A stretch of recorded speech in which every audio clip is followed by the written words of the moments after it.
नमस्कार, मैं हूं आपके साथ गौरव राजेंद्र। बुलेटिन का आगाज बड़ी खबर के साथ करते हैं। बड़ी खबर चंडीगढ़ से मिल रही है, जहां पर विधानसभा सत्र की कार्यवाही लगातार जारी है। राज्यपाल के अभिभाषण पर चर्चा हो रही है, पक्ष विपक्ष में सवाल जवाब लगातार जारी है। तो इस वक्त की बड़ी खबर चंडीगढ़ से आप तक पहुंचा रहे हैं, जहां पर विधानसभा के दूसरे दिन की कार्यवाही लगातार जारी है। राज्यपाल के अभिभाषण पर चर्चा हो रही है। विधानसभा सत्र की कार्यवाही लगातार जारी है, राज्यपाल के अभिभाषण पर चर्चा हो रही है। तो पक्ष विपक्ष में लगातार सवाल जवाब जारी है। तो इस वक्त की बड़ी खबर आप तक पहुंचा रहे हैं। सदन से जुड़ी हुई हरियाणा विधानसभा के दूसरे दिन की कार्रवाई सदन में लगातार जारी है।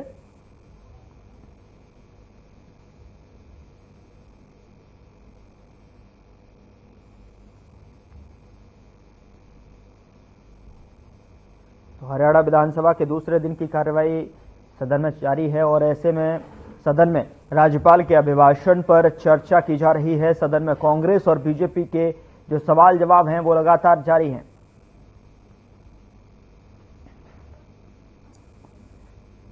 तो हरियाणा विधानसभा सत्र के दूसरे दिन की कार्रवाई जारी है, जिसमें कि गवर्नर बंडारू दत्तात्रेय के जो अभिभाषण जो चर्चा हो रही है, जिनका जो अभिभाषण भाषण था जो है, उसमें कांग्रेस विधायक रघुवीर कादियान ने अभिभाषण पर चर्चा करते हुए भी सवाल जवाब किए हैं। तो ऐसे में लगातार जो गवर्नर हैं उसके अभिभाषण पर जो है, उनके अभिभाषण पर चर्चा हो रही है।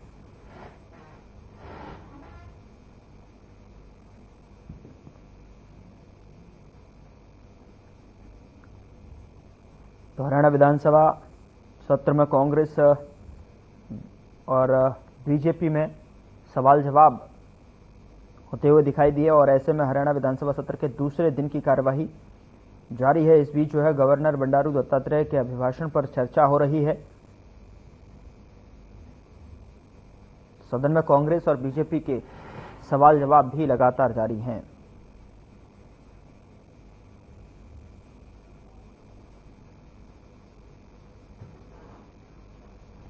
इस खबर पर ज्यादा बातचीत करने के लिए हमारे संवाददाता ओपी शर्मा हमारे साथ चंडीगढ़ से जुड़े हुए हैं। उनके पास सीधा रुख करते हैं। ओपी, क्या कुछ जानकारी है विधानसभा के दूसरे सत्र को लेकर? जिस तरीके से लगातार अभिभाषण पर चर्चा चल रही है, ऐसे में पक्ष विपक्ष जो है लगातार सवाल जवाब यहाँ पर दागते हुए दिखाई दे रहा है। देखिए गौरव, हरियाणा विधानसभा का सत्र जो कल बुधवार को शुरू हुआ था, उसमें सबसे पहले राज्यपाल का अभिभाषण हुआ। आज राज्यपाल के अभिभाषण के ऊपर वो कल और आज चर्चा चल रही है और कुछ देर के बाद मुख्यमंत्री नायब सैनी है वो जो है वो अपनी सरकार का जो पक्ष रखेंगे और इस दौरान जो भी सवाल विपक्ष के सदस्यों की तरफ से उठाए गए उनके ऊपर बारी बारी वो कहीं ना कहीं तथ्यों के साथ अपनी जो है वो रिपोर्ट जो है वो रखेंगे। और जिस तरीके से आज अगर हम 2 दिन की इसकी बात करें सत्र की, तो सत्र के दौरान जो है विपक्ष कहीं ना कहीं सरकार के ऊपर खासी कमी, भ्रष्टाचार या जैसे मुद्दों को लेकर कहीं ना कहीं सरकार के ऊपर हमला कर रहा है। अब देखते हैं कि सरकार किस तरीके से उनका जवाब देती है। विपक्ष 24 फसल का नकदी का दावा किया, लेकिन हकीकत में ऐसा नहीं है। किसानों को डीएपी और यूरिया खाद में काफी दिक्कतों का सामना करना पड़ रहा है। पुलिस की मौजूदगी में जो है कहीं ना कहीं मुआवजा बांटा जा रहा है। अगर बात की जाए चुनाव प्रक्रिया को लेकर जो है, जिस तरीके से जो है सीएम नायब सैनी ने भी आग्रह किया कि चुनाव में जो चुनाव प्रक्रिया से संबंधित कोई भी जिक्र ना छेड़ा जाए, ना ही ईवीएम को कसूरवार ठहराया जाए। चूंकि और अगर ऐसे में जो है अरविंद कल्याण ने भी कहा कि अगर इस मामले पर आपको चर्चा करनी है तो आपको कहीं ना कहीं लिखित में सदन को देना होगा, उसके दौरान जो है उसके बाद ही चर्चा शामिल है। तो ऐसे में जो कहीं ना कहीं विपक्ष लगातार जो है अभी भी कसूरवार लगातार ईवीएम पर ठीकरा फोड़ता हुआ दिखाई दे रहा है। देखिए गौरव, अगर हम विपक्ष की बात करें तो विपक्ष कहीं ना कहीं सरकार के ऊपर हमलावर रहता है। उसको मुद्दे चाहिए होते हैं और नहीं होते तो विपक्ष का काम जो है मुद्दे बनाना होता है। मैं सिर्फ ये कांग्रेस के लिए नहीं कह रहा कि राज्य में कांग्रेस की सरकार नहीं है या कांग्रेस सत्ता में है, वहाँ बीजेपी भी इसी तरीके से जो है कहीं ना कहीं व्यवहार करती है। जहाँ तक आज के संदर्भ का सवाल है, किस तरीके से ईवीएम और संसदीय चुनाव की जो तरीकों पर सवाल उठाया जा रहा है, इसके ऊपर स्पीकर ने कहा था कि जो एक संविधान के तहत चुनाव की प्रक्रिया है, पब्लिक रिप्रेजेंटेशन एक्ट के तहत चुनाव होते हैं, वो केंद्र सरकार का अपना है, संसद उसके ऊपर कानून बना सकते हैं। अगर हम उसके ऊपर इस तरीके से भारत वाले उठाएंगे तो कहीं ना कहीं जो देश की अर्थव्यवस्था है वो कहीं ना कहीं जो देश के काम करने का सिस्टम है वो कहीं ना कहीं कमजोर होगा। और ऐसे में यदि सदन का कोई भी सदस्य जो है वो चर्चा चाहता है संवैधानिक मुद्दों के, क्योंकि वो पहले लिखते थे, उसके बाद स्पीकर उसको स्वीकार करेंगे, अस्वीकार करेंगे, कुछ इस तरह की एक बात थी। क्योंकि देश में चुनाव करवाने की जो प्रक्रिया है वो कहीं ना कहीं देश की जो पार्लियामेंट है वो डिसाइड करती है। और ऐसे में अगर राज्य सरकारें के ऊपर आरोप उठाते हैं, इससे कोई फर्क नहीं पड़ेगा, संविधान जो है कमजोर होगा। क्योंकि ओवरऑल चेंज जो केंद्र सरकार ने करना तो बेहतर होता कि केंद्र सरकार या कांग्रेस के जितने भी लोग संसद में बैठते हैं वो उसके ऊपर जो खबर अपनी बात उठाते तो अच्छा होगा। लेकिन जहां तक ईवीएम का बात है तो ठीक है, ईवीएम में जब नतीजे अपने के अनुसार नहीं आते तो सवाल उठाते, लेकिन जिसकी बात है वो बहुमत से जीत सके उसको जनता की जीत सकता है। ये एक सिंदूरा है जो पक्ष विपक्ष के बीच में चलती रहती है। सिर्फ चेहरे बदलते हैं, जो लोग विपक्ष में बैठे थे वो आज कुर्सी पे बैठे दिखाई देते हैं, जो कुर्सी भी बैठे थे वो विपक्ष में बिठाई देते हैं। तो ये एक इस तरह की एक तो अगर दूसरा दिन की अगर कार्रवाई पर नजर डालें तो क्या जो है संभवतः जिस तरीके से हमने बीते दिन देखने को मिला, 7 बड़ी घोषणाएं यहाँ पर हुई और जो अभिभाषण था, अभिभाषण में जो कहीं ना कहीं एक रूपरेखा मापदंड जो है एक तैयार की जाती है और देखा जाता है, आकलन किया जा सकता है कि जो जिस तरीके से राज्यपाल जो है अपने अभिभाषण के माध्यम से जो है कहीं ना कहीं 1 साल के भीतर का जो कार्यकाल रहने वाला है उस पर जो है फोकस करते हैं कि किस तरीके से सरकार का विजन रहने वाला है। तो कहीं ना कहीं समझा जाए कि जो अपेक्षाएं जनता की हैं उसको लेकर जो है सदन में मुद्दों को उठाया जा रहा है और उसको लेकर जो है कहीं ना कहीं जो रोड मैप है उसी के जो है अंतर्गत सरकार आने वाले समय में जो कार्य करती नजर आएगी। ओपी, देखिए वो जाहिर सी बात है, जो राज्यपाल का अभिभाषण होता है वो किसी भी सरकार की होगा और भविष्य का एक विजन डॉक्यूमेंट होता है। सरकार ने अपनी तरीके से इन्वेस्टिगेशन करने की कोशिश की, विपक्ष का काम कमियां निकालना है तो विपक्ष कमियां निकालेगा। और जाहिर सी बात है, लोकतंत्र में विपक्ष को हिंदुस्तान ने सरकार के ऊपर एक वॉच डॉग की जिम्मेवारी दी है और विपक्ष कहीं ना कहीं इसमें कर रहे। जाहिर सी बात है, चीज जो है हमेशा अपने आप में पूर्ण नहीं हो सकती और कुछ न कुछ कमियां जरूर होती है। अगर विपक्ष उन कमियों को भी उठाता है और उनमें से अगर आधी कमियां भी दूर हो जाती है तो कहीं ना कहीं अल्टीमेटली उनका जो फायदा है वो जनता को ही मिलना होता है। तो ठीक है, वो अपने अपने तरीके से करते हैं। लेकिन जहां तक अभिभाषण की बात है तो किसी भी सरकार का जो पहला अभिभाषण होता है या सूत्रों में भूपेंद्र सिंह हुड्डा की सरकारें रही है या इनेलो की सरकारें रही है या किसी भी राज्य की कोई भी पहली सरकार है तो उसके पास कहने के लिए कुछ नहीं रही है। चलो हम मान सकते हैं कि हरियाणा में भारतीय जनता पार्टी की सरकार पिछली बार आई है तो इसलिए उन्होंने अपनी पिछली उपलब्धियां और भविष्य का विजन रख दिया। लेकिन अगर इसकी जगह हरियाणा में किसी तरह का फेरबदल हो जाता तो जो नई पार्टी की सरकार बनती है क्या अपने भविष्य काल की माफी का भूतकाल की क्या अपनी वो जो है वो उपलब्धियां दिखाती और किस तरीके से जो है वो किस तरीके से वो अपना भविष्य बता पाता। तो शायद इतना कुछ नहीं होता। जो 72 पॉइंट का एक विजन डॉक्यूमेंट राज्यपाल ने जो विधानसभा में है कहीं ना कहीं इतना बड़ा शायद सत्ता बदल के ऊपर नहीं होता। चलिए, बहुत बहुत शुक्रिया हमारे साथ जुड़ने के लिए, तमाम सारी जानकारी साझा करने के लिए ओपी आपका। तो ऐसे में अगली खबर का रुख करते हैं। सीएम नायब सिंह सैनी ने बताया कि सरकार ने सरकारी नौकरियों में अनुसूचित जातियों के लिए आरक्षण का उपवर्गीयकरण लागू किया है। सीएम सैनी ने और क्या कुछ कहा, आइए आपको सुनाते हैं। अभी मैं कुछ देर के लिए अपने कार्यालय में गया था, मेरे सामने कुछ जरूरी फाइलें थी। विधानसभा का महान सदन चल रहा है और मैंने जरूरी समझा कि महान सदन को इस सत्र में उसकी जानकारी मिले जो पिछले दिनों माननीय सुप्रीम कोर्ट ने फैसला दिया था जो अनुसूचित जाति में वर्गीकरण को लेकर के। इस नोटिफिकेशन से को हमारी कैबिनेट ने पहले ही मंजूरी दे दी। उधर फरीदाबाद पहुंचे हरियाणा भाजपा के प्रदेश अध्यक्ष मोहनलाल बड़ौली विधानसभा सत्र में नेता प्रतिपक्ष न होने को लेकर कहा कि विपक्ष जो है नेतृत्वहीन है, विपक्ष के पास कोई भी दिशा नहीं है, न ही उसके पास जो है कोई विपक्ष का बड़ा नेता है और कांग्रेस पार्टी को बड़ा दल माना जाता है। उनकी जिम्मेदारी भी बनती है कि सदन में नेता प्रतिपक्ष जरूर देना चाहिए क्योंकि उनका दल बड़ा है। अगर कांग्रेस पार्टी इस कार्य को नहीं कर सकती तो 3 निर्दलीय और 2 INLD विधायक हैं। मोहनलाल बड़ौली का कांग्रेस पर वार देखने को मिला है। यहां पर विपक्ष पर कहीं न कहीं नेता प्रतिपक्ष न होने को लेकर जो है सवालिया निशान और उनको घेरते हुए नजर आए। उन्होंने साफ तौर पर कहा कि कांग्रेस एक बड़ी पार्टी है, उसको इस तरीके की जिम्मेदाराना चीजों को जो है नजरअंदाज नहीं करना चाहिए और ऐसे में सदन में जो है बिना नेता प्रतिपक्ष नहीं पहुंचना चाहिए। उन्होंने यहां तक नसीहत दे दी कि अगर उनके पास कोई बड़ा नेता नहीं है तो INLD की तरफ जो है और निर्दलीय विधायकों की तरफ भी देख सकते हैं।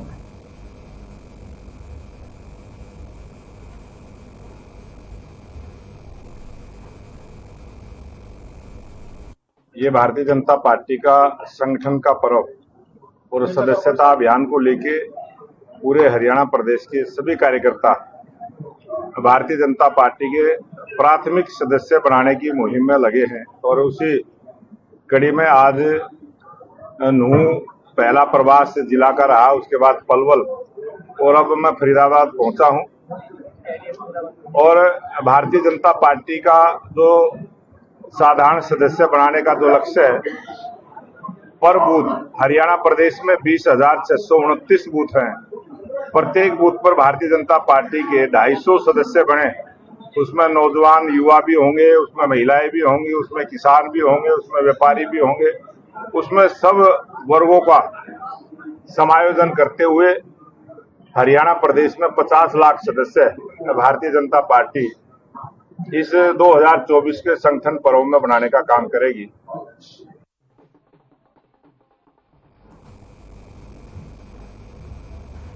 उधर अनिल विज ने सीएम मान पर हमलावर नजर आए और कहा कि परिसीमन के बाद सदस्य बढ़ जाएंगे। पंजाब के मुख्यमंत्री भगवंत मान कहते हैं कि चंडीगढ़ हमारा है तो हमारा हिंदी भाषी क्षेत्र दे दो, SYL का पानी दे दो, फिर तुम्हारा चंडीगढ़ है। BPL के मुद्दे पर प्रतिक्रिया दी है, कहा कि पहले BPL बन नहीं पाते थे, अब जो पात्र हैं उनके कार्ड बन रहे हैं, जो पोल में है वो है।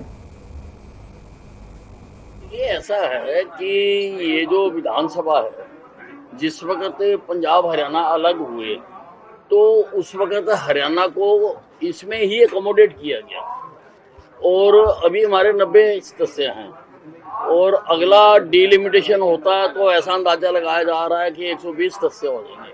तो 20 सदस्यों के तो बैठने की यहाँ जगह नहीं है, तो जगह तो हमें चाहिए और चाहिए इसीलिए काफी देर पहले से इसकी हमने तैयारी कर दी थी। और जहां तक मान साहब कहते हैं कि चंडीगढ़ हमारा है, चंडीगढ़ तुम्हारा तब है जब तुम हिंदी भाषी क्षेत्र हमें ट्रांसफर कर दोगे, जब हमें SYL का पानी दे दोगे। जब तक नहीं देते हो तब तक हमारा लिया ना इसके ऊपर, हम इसमें बैठे हुए हैं, तभी तक बैठे हुए हैं हम। जब आप जो एग्रीमेंट हुआ था उसको लागू ही नहीं करते तो चंडीगढ़ किस प्रकार से तुम्हारा।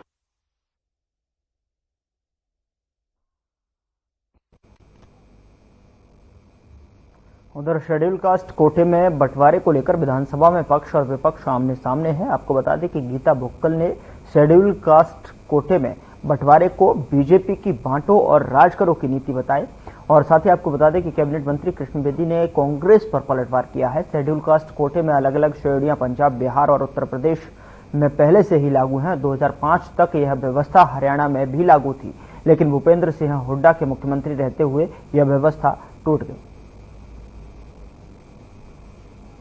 में था मैं तो अपनी बात रख रहा था।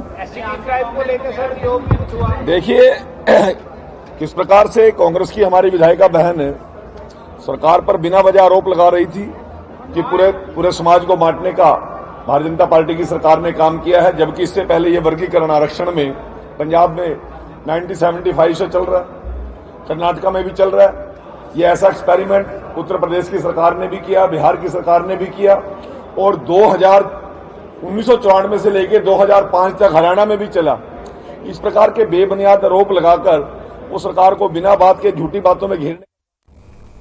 उधर करनाल के असंध में भमरेहड़ी गांव में महिला सरपंच के घर गोली चलाने का मामला जो है सामने आया है। बता दें कि जहां CIA की टीम बदमाशों को पकड़ने पहुंची, जहां बदमाशों ने CIA टीम के पुलिस कर्मचारी पर गोली चलाकर पुलिस की गाड़ी लेकर फरार हो गए। हमले में कई पुलिस कर्मचारी घायल हो गए। आपको बता दें कि घायल पुलिस वालों का जो है अस्पताल में इलाज चल रहा है। पुलिस फिलहाल बदमाशों की तलाश में जुटी हुई है और पुलिस का कहना है कि बदमाशों को जल्द पकड़ लिया जाएगा।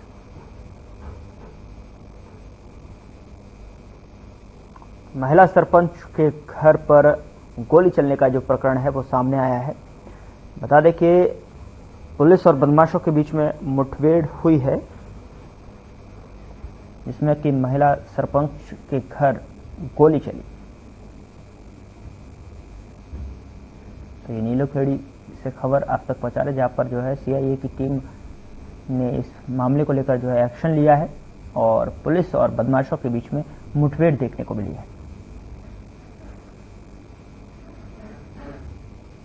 रात जो वहाँ पानीपत की घटना हो, हमारे मुलाजिम पे अटैक करके गोली मार के भागे थे ये बदमाश, और उसके संबंध में 348 नंबर एफआईआर मुनक थाने में भी है।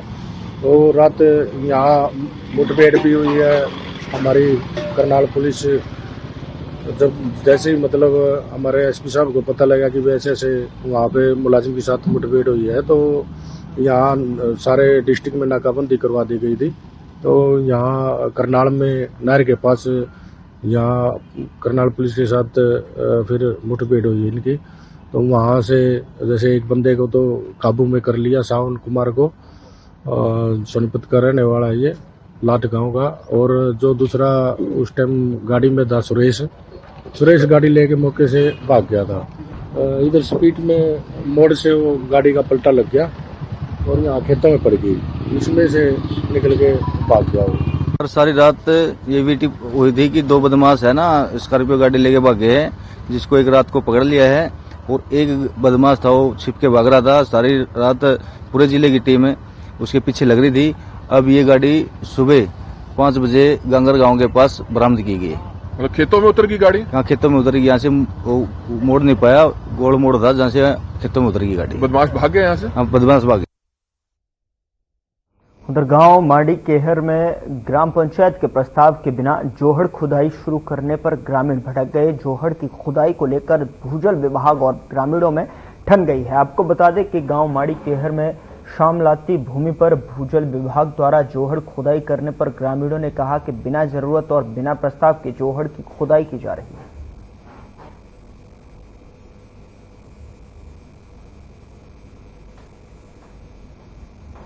मामला है जी ये जोड़ का खुदाई का मामला है जी ये जोड़ का खुदाई का। यहाँ पर इन जोड़ खोदने के लिए मना किया था और जब पाइप डाले थे उस टाइम पे मना किया था कि यहाँ पे पाइपलाइन दबो, लेकिन ये जो ठेकेदार और जेई है वो मान नहीं रहे और ज़बरदस्ती ये दूसरे गांव की सीम लगती है, यहाँ से पाइप डलवा के लेके आए हैं। जोड़ की खुदाई कर रहे थे तब इसको रोक दिया गया। शिकायत की थी जेई साहब के पास, लिखित में शिकायत दी है। वन जो पेड़ काटे हैं उनकी वन विभाग में शिकायत दी है। ऑल इंडिया किसान खेत मजदूर संगठन ब्लॉक कमेटी तोशाम ने डीएपी खाद की कमी को लेकर जो है दूर करने के लिए एसडीएम तोशाम की मार्फत एक ज्ञापन मुख्यमंत्री हरियाणा सरकार के नाम दिया है। बता दें कि ज्ञापन के माध्यम से मांग की सरकार तुरंत जो है प्रभाव से डीएपी खाद की कमी को दूर करे, किसानों को राहत प्रदान करे। और इस मौके पर जिला प्रधान रोहतास सिंह सैनी ने बताया कि पूरे देश में डीएपी खाद की कमी है। कई वर्षों से सरकार समय पर डीएपी खाद उपलब्ध कराने में असफल रही है।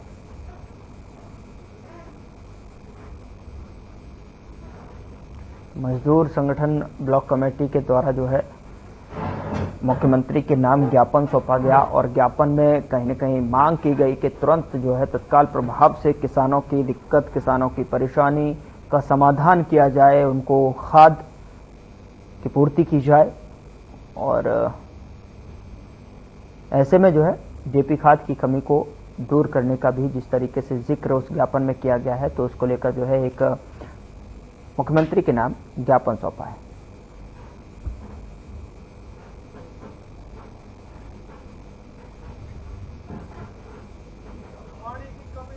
एसडीएम साहब को सीएम को देने के लिए, क्योंकि डीएपी किल्लत है किसानों की, एक तो डीएपी किल्लत दूर की जाए, दूसरी बात सिंचाई की भी बहुत भारी कमी रहती है, तो उसके लिए भी अपने सिंचाई मंत्री को ज्ञापन दिया।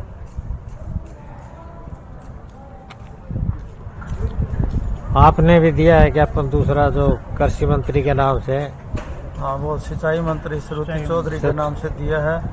उसमें है ना तोशाम की सिंचाई नहीं हो रही कई बहुत से रकमों में, जैसे बुआनी खेड़ा रोड पे है सारा जो है ना एरिया जो है ना अनसिंचित पड़ा है।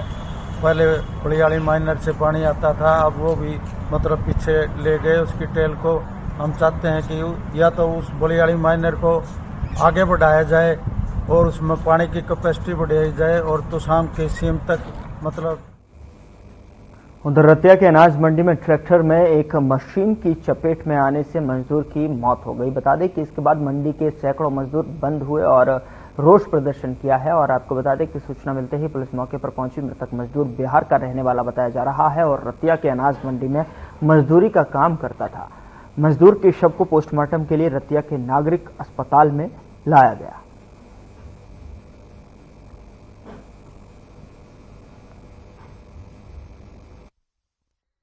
हमारे बिहार से मजदूर काम करने के लिए यहाँ हरियाणा के रतिया अनाज मंडी काम करने आते हैं।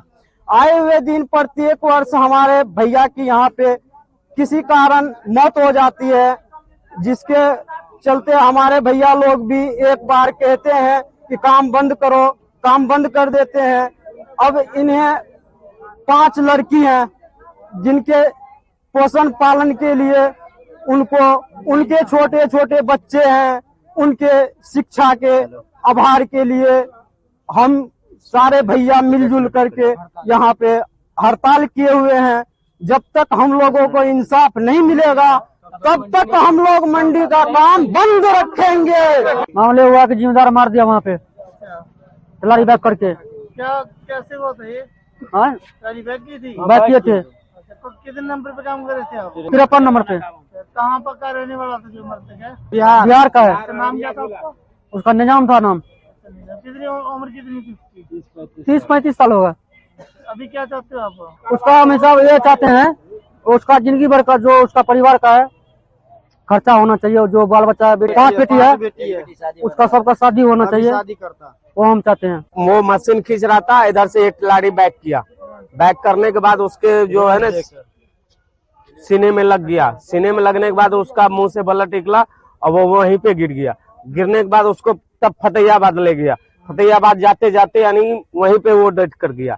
उसके बाद सेठ तो नहीं था, ठेकेदार पच गया। पचने के बाद हमको सिर्फ इंसाफ चाहिए, उनको जो है मिलना चाहिए। 5 कुड़ी है, 5 कुड़ी का 35। हाँ क्या नाम है? निजाम। हाँ निजाम नाम है, 35 वर्ष का है, 5 कुड़ी है। उनको खर्चा चाहिए पूरी जिंदगी के।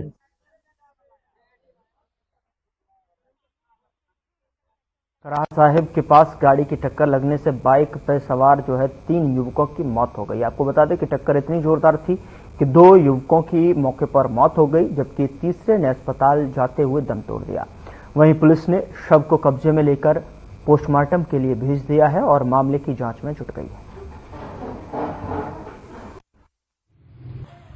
ये 3 युवक थे जो एक बाइक पर जा रहे थे कराह साहिब की तरफ। तो रात 10:30 बजे के करीब हमारे पास सूचना आई थी कि एक एक्सीडेंट हो गया है, जिसमें 2 युवक तो मौके पर ही एक्सपायर हो गए थे। एक गंभीर रूप से घायल था जिसको हॉस्पिटलाइज किया गया था। उस बारे में भी पता चला है कि वो भी शायद एक्सपायर हो गया है। अभी मेरे पास कंफर्म नहीं हुआ है कि उसकी हालत कैसी है।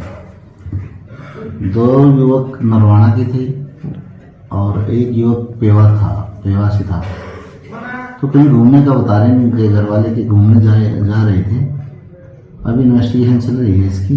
पोस्टमार्टम होगा दोनों का, जो मोर्चरी LNGP में रखा हुआ उनको।